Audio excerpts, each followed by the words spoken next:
Қазақтың ұлттық ойындары ата-бабамыздан бізге жеткен өткен мен бүгінгіні байланыстыратын баға жетпес байлығымыз, асыл қазынамыз.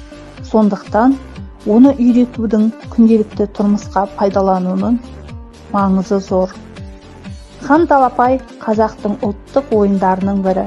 Әдетте қысты күндері үйде ойналатын отбасылық ойын. Ойынды үлкендер мен кішілер де қосылып та, тек балалар да ойнай береді.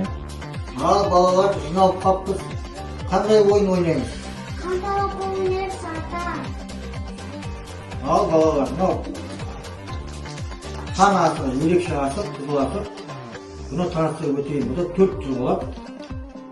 Былай түссе алшы болады. Былайнан түссе тәйге болады.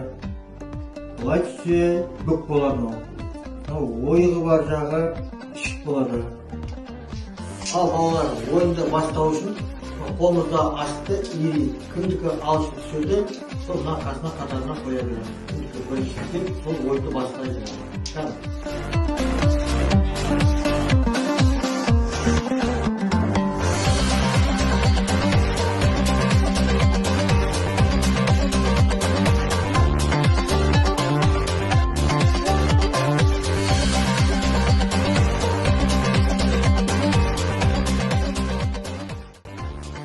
Бірінші ойынды Алихан бастайды. Талапай, табылды ойын Алатай.